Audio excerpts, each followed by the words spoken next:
Hi, welcome to Story Time this week. This week I have a book that's a little different. It is a serious book. So long after I read this, you'll probably think about it a couple more times today and several more times later on. All right, are you ready?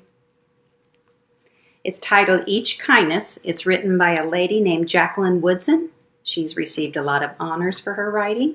And it's illustrated by E.B. Lewis.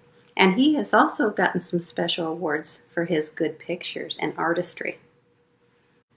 That winter, snow fell on everything, turning the world a brilliant white. One morning, as we settled into our seats, the classroom door opened and the principal came in. She had a girl with her, and she said to us, "This is Maya." Maya looked down at the floor. I think I heard her whisper, "Hello." We all stared at her. Her coat was open, and the clothes beneath it looked old and ragged. Her shoes were spring shoes, not meant for the snow. A strap of one of them had broken.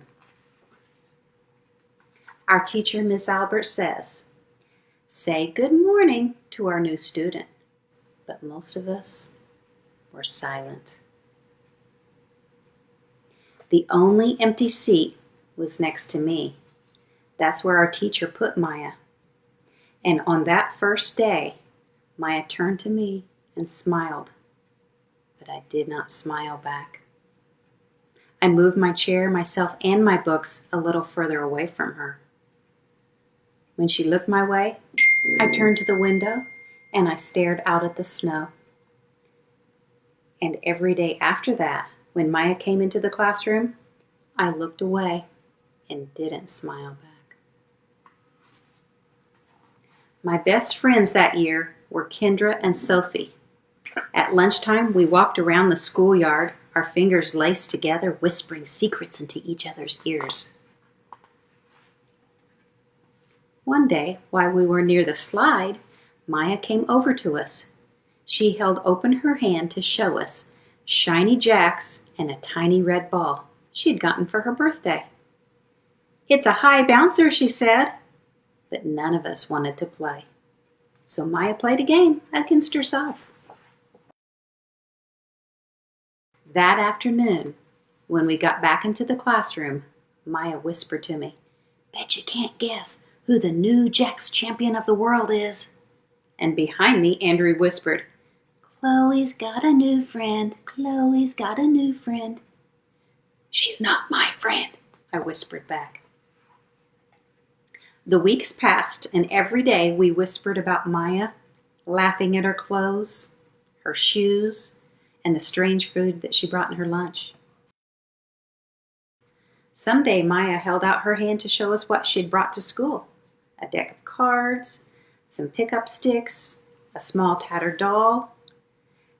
Whenever she asked us to play, we said no.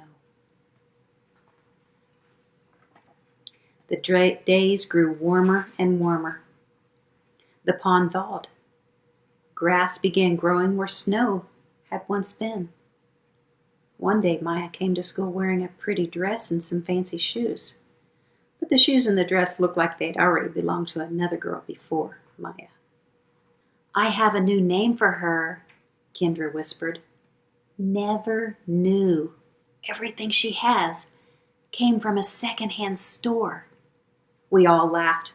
Maya stood by the fence. She was holding a jump rope, but she didn't come over to ask us if we wanted to play. After a while, she folded it double, rolled the ends around each hand, and started jumping. She jumped around the whole schoolyard without stopping. She didn't look up once. Just jumped, jumped, jumped. The next day, Maya's seat was empty. In class that morning, we were talking about kindness. Ms. Albert had brought a big bowl into the class, and it was filled with water. We all gathered around her desk, and we watched her drop a small stone into it. Tiny little waves rippled out away from the stone. "This is what kindness does," Miss Albert said. "Each little thing we do goes out just like a little ripple into the world. Then Miss Albert let each of us drop the stone in as we told her what kind things that we had done. Joseph held the door for his grandmother. Kendra helped change her baby brother's diaper. And even mean old Andrew had done something. "I carried teacher's books up the stairs," he said, and Miss Albert said it was true. I stood there, holding Miss Albert's rock in my hand, silent. "Even small things count," Miss Albert said gently. But I couldn't think of anything and passed it on. Maya didn't come to school the next day or the day after that. Each morning I walked to school slowly, hoping this would be the day Maya returned and she'd look at me and smile. I promised myself this would be the day I smiled back. Each kindness, Miss Albert says, makes the whole world a little bit better. But Maya's seat remained empty. And one day, Miss Albert announced to the class that Maya wouldn't be coming back. Her family had to move away, Miss Albert said. Then she told us to take out our notebooks. It was time for spelling. That afternoon, I walked home alone.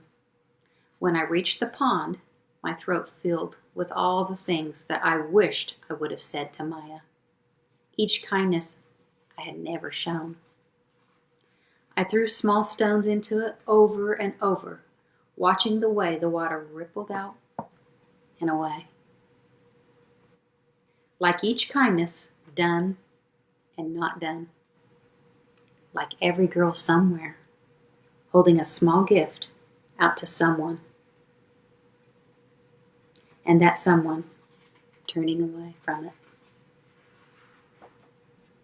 I watched the water ripple as the sun set through the maples, and the chance of a kindness with Maya became more and more forever gone. Thank you for listening to this story today, and think about kindness the rest of the day and tomorrow. Think about kindness a little bit every day, all right? Have a great week.